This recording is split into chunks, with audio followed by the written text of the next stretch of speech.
So, eto na nga itong si Boying Rimulya ngayon mga sangkay, may matinding pasabog. Nako, pag-usapan po natin ito.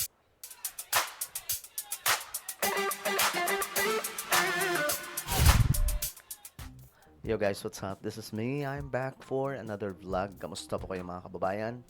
At ito, pag-usapan po natin itong si Boying Rimulya, ang ombudsman po natin. Kasi, mayroon po siya ngayong binantaan. Nako, eto na yon. Anyway, bago natin tuloy-tuloy ito sa mga hindi pa po dyan nakakapag-subscribe sa ating YouTube channel, i-check nyo po ngayon sa baba ng video na to, makikita nyo po yung subscribe.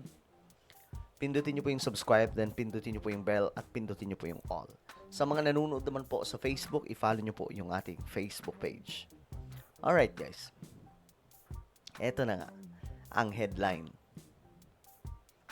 Itong si Boying Rimulya, ang ombudsman mga sangkay, nagbabala. At ito po ang babala ng ating ombudsman. Nagpakawala ng matinding babala si Ombudsman Crispin Rimulya laban sa Anti-Money Laundering Council or AMLAC kaugnay ng pagganap nito sa tungkulin laban sa korupsyon. Ito yung babala, sabi po niya dito, if they will not come up with it, then we have a problem as a country. Hindi nila pwedeng blankohin ang katanungan ng Office of the Ombudsman. Dapat gumanap sila. Kung hindi, sabi po niya, sila mismo ang kakasuhan namin. Yun ang sinabi ni Rimulya. At ito, basahin po natin mga sangkay. Ano ang mayroon? Bakit may pagbabanta si Rimulya? Ayon po dito, sa isang press briefing, hayagang sinabi ni Rimulya na hindi magdadalawang isip ang ombudsman na balikan ang mga opisyal ng AMLAC kung hindi tatalima sa kanilang tungkulin sa ilalim ng batas. So binabraso po sila ngayon ng ombudsman. Bakit? Malalaman po natin dito. Binagyan diin ni Rimulya na ang AMLAC ang pangunahing opisina na nagbibigay ng mahalagang impormasyon para sa mga kasong anti-korupsyon. Aniya, hindi katanggap-tanggap na hindi sinasagot ng ahensya ang mga katanungan mula sa Office of the Ombudsman. Yako, yari kayo ngayon. Ayon pa sa opisyal, tila nakakalimutan ng AMLAC na ang dapat nilang pinangangalagaan ay ang integridad ng gobyerno laban sa mga tiwaling kawani at hindi ang interes ng banking industry. Ayan na. Sabi ni Rimulya, kaya nga gusto ko kausapin muli itong AMLAC tungkol sa pagpatupad nila sa kanilang tungkulin, katungkulan, sapagkat alam nyo naman, hindi dapat banking industry ang kanilang pinangangalagaan kung hindi yung mga pag-violate ng batas ng mga kawani ng gobyerno. Kasi ang trabaho naman namin talaga, anti-corruption. Ayun lang mga sangkay. Teka lang. Bakit kasi itong AMLAC, no? Tila baga, bingi-bingihan. May mga kapit ba itong mga malalaking opisyal na dapat imbestigahan? At bukay kayon ang kanilang mga nakatagong kayamanan? Bakit ganyan mga sangkay, diba? Yun ang problema eh. Sabi ni Rimulya, if they will not come up with it, we have a problem as a country. Hindi nila pwedeng blankohin ang katanungan ng Office of the Ombudsman. Dapat gumanap sila kung hindi sila mismo ang kakasuhan namin. Ayan na. Kakasuhan sila. Kaya pala mga sangka, itong mga korap na opisyal sa ating bansa namimihasa. Kasi okay lang pala na hindi sila imbestigahan. Okay lang pala. Or kahit may investigasyon, okay lang. Ang importante, protektado po sila nitong AMLAC. Wala silang pinababayaan lamang po sila mga sangkay. Yun po yung nakakalungkot na bahagi ng ating bansa. Sinabi rin ni Rimulya na mayroong conflict of interest sa loob ng AMLAC. Sabi ni Remulla, baka naman yung attitude ng iba dyan, gusto nila magkaroon pa rin ng mga kaibigan sa banking industry para doon sila lumipat. Pag wala na sila sa AMLAC, yun po ang isang problema sa conflict of interest natin.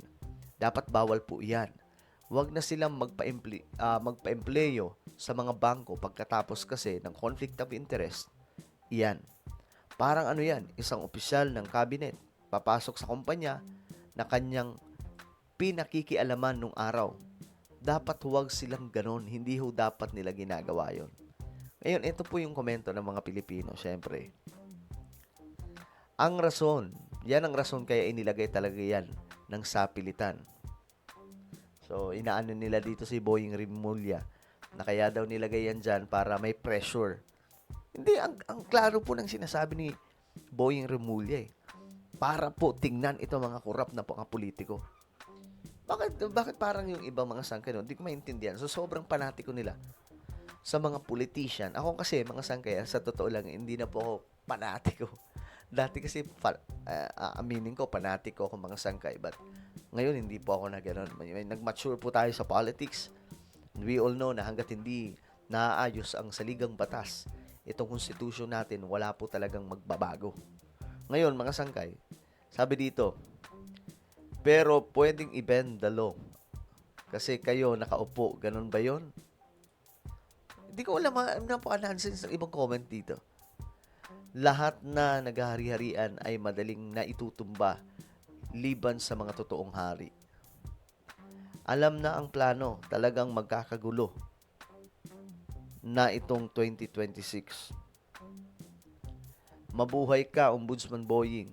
Marami ang galamay ng sindikato na itinayo ng mga Duterte, kailangan talaga ang kamay na bakal. So itong AMLAC lang talaga yung isa sa solution dyan para magkaalaman itong mga opisyal, mga sangkay na, alam nyo na, may mga tinatagong mga kayamanan. Ewan ko, bakit bingi-bingihan sila mga sangkay? Bakit ayaw nilang ilabas? No? Dilingid sa kaalaman ng lahat kung bakit ka nandyan at bakit ka itinalaga dyan. Ito ay para sa kaisa-isahang hangarin para baluktutin ang sistema ng kagawaran. Kung totoo ka sa tungkulin mo, matagal na sanang may nakulong, hanggang Bong Revilla lang ang kaya mo. Bakit? Para ba ito sa paghahanda ng Cavite? Actually, mga sangkay, ibang usapin din yan yung about mga hindi pa po nakukulong ng mga isa pa sa usapin pala yun, yung mga ibang mga korap na hindi napapakulong. Ito naman si Remulla, ang dahilan niya dito, hindi pa matuldukan kasi kagaya ng AMLAC, hindi naglalabas ng impormasyon tungkol po dito sa mga politiko. Kasi may mga hinihinging mga impormasyon ang ombudsman pero hindi daw po binibigay ng AMLAC. Huwag ka manakot dahil ikaw una may impeach sa 2028. Aba, mga sangkay. Puro pananakot, guilty sa sariling anino ng katiwalian. Well, mga sangkay, tignan po natin kung anong magagawa ditong AMLAC, kung maglalabas ba sila ng information o hindi. Pero ito na, nagbabala na po ang ombudsman. Ano po ang inyong opinion tungkol po dito? Comment down below. Huwag niyo pong ililimutan na subscribe yung ating YouTube channel. At ito, Sangkay Revelation. Hanapin niyo po ito sa YouTube ngayon din. Magaganda po yung topic natin dito. Alright? Click the subscribe, click the bell, and click all. Ako na po ay magpapaalam. Mag-ingat pong lahat. God bless everyone.